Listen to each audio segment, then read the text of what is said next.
मेवाड़ का ये अमर सिंह था।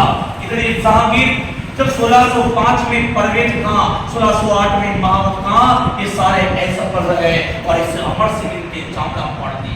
तो इस जहांगीर ने क्या किया, इसने 1613 में अपने शक्तिमान शाहजहां जहां और अपने सेनापति अब्दुल रहीम खान खाना आगरा में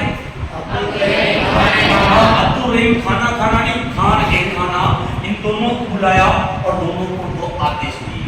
पहला आदेश दिया कि जाओ मेवाड़ में और मेवाड़ के जितने भी खेत हैं उन खेतों में आग लगा दो, उनको जला दो, उनकी फसलों को बर्बाद कर दो। दूसरा आदेश है मेवाड़ की जनता का कत्लेआम कर दो। ये दोनों आदेश दिए किसने, बोलो? दो आदेश। पहला आदेश कि जाओ मेवाड़ में जितने भी किसानों की खेत हैं, खलियान हैं, उनमें आग लगा दो, उनको जला दो, बर्बाद कर दो। दूसरा, मेवाड़ की जनता का कत्लेआम कर दो, मतलब जो भी आए उनको एक काम दो, छान दो, बाल बच्चे बीवी जो भी महिला नजर आए उन सबको काट दो। ऐसे दो आदेश जहांगीर ने दिए।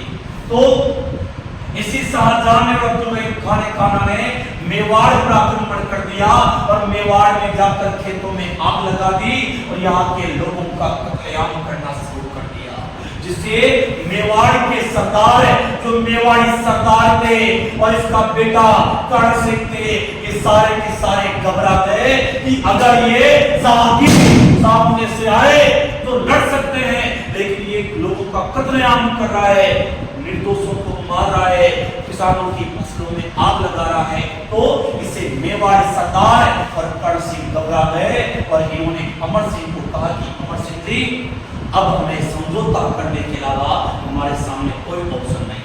तो फिर इन सरदारों के, इसी कर्ण सिंह के समझाने के बाद मेवाड़ के अमर सिंह ने इम्पोर्टेंट 1615 में जहांगीर के साथ में संधि कर ली।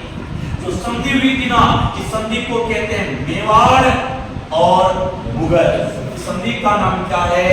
मेवाड़ मुगल संधि।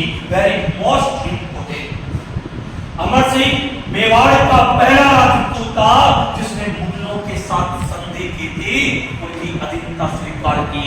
इस संधि का नाम है मेवाड़ मुगल संधि। प्रश्न पूछेगा ये मेवाड़ मुगल संधि कब हुई थी? 1615 में हुई थी। मेवाड़ की अमर सिंह और जहांगीर की मध्य हुई थी। संधि का नाम क्या है? मेवाड़ मुगल संधि। इस संधि के तहत इंपोर्टेंट 4 शर्तें रखी गई, याद रखना।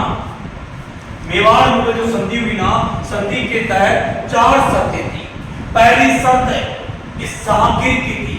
जहांगीर ने कहा कि चित्तौड़गढ़ का किला अमर सिंह को दे दिया जाएगा, लेकिन उसकी मरम्मत नहीं करवाई जाएगी। किसकी शर्त थी, बोलो?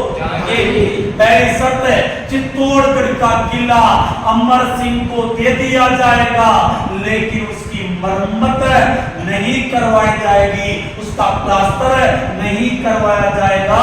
जैसा खंडिया पाथरा है उसमें रेना, उसके प्लास्टर नहीं, उसके चूना नहीं लगाया जाएगा। ये पहली शर्त किसकी थी, बोलो? दूसरी शर्त भी जहांगीर की थी। जहांगीर ने कहा अमर सिंह मैं दिल्ली में आएगा, दिल्ली दरबार में आएगा, सबके सामने आकर मेरी अधीनता स्वीकार करेगा। सिर्फ में जाके नहीं, सबके सामने दिल्ली दरबार में आकर मेरी अधीनता स्वीकार करेगा और फिर चला जाएगा और दोबारा कभी मेरे दरबार में नजर नहीं आएगा। इसने क्या कहा कि अमर सिंह दरबार में आकर सबके सामने मेरी अधीनता स्वीकार करेगा और दोबारा कभी मेरे दरबार में नहीं आएगा। तीसरी शर्त भी जहांगीर की थी। जहांगीर ने कहा तीसरी शर्त की अमर सिंह का बेटा कर्ण सिंह हमेशा 1000 मनसब लेकर, 1000 घुड़सवार लेकर मेरी सेवा में तैयार रहेगा। जीवन में जब भी, जहां भी, जब कभी भी मैं लड़ने जाऊंगा तो ये कर्ण सिंह 1000 सैनिक लेकर मेरे साथ युद्ध करने आएगा। ये तीसरी शर्त भी किसकी थी, बोलो? चौथी और अंतिम शर्त मेवाड़ के अमर सिंह की थी। अमर सिंह ने कहा चौथी शर्त में कि कोई भी मुगल हम राजपूतों को वैवाहिक संबंधों के लिए बाधित नहीं करेगा, हमारी बेटियों के साथ कोई जबरदस्ती नहीं नहीं करेगा। हमारे जचेगी तो शादियां करवाएंगे और नहीं जचेगी तो नहीं करवाएंगे। चौथी शर्त है अमर सिंह की कि कोई भी मुगल हम राजपूतों को वैवाहिक संबंधों के लिए बाध्य नहीं करेगा। ये शर्त किसकी थी बोलो? अमर सिंह।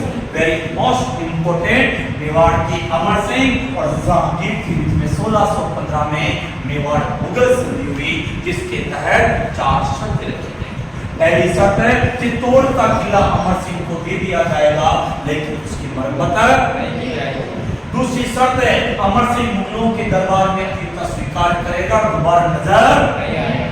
तीसरी शर्त है कर्ण सिंह हमेशा 1000 मन से लेकर मेरे दरबार में उपस्थित रहेगा। और नंबर 4, अमर सिंह ने कहा कोई भी मुगल और राजपूतों को वैवाहिक संबंधों के लिए बाध्य नहीं करेगा। ये 4 शर्तें थी मेवाड़ मुगल संधि। कर लोगे?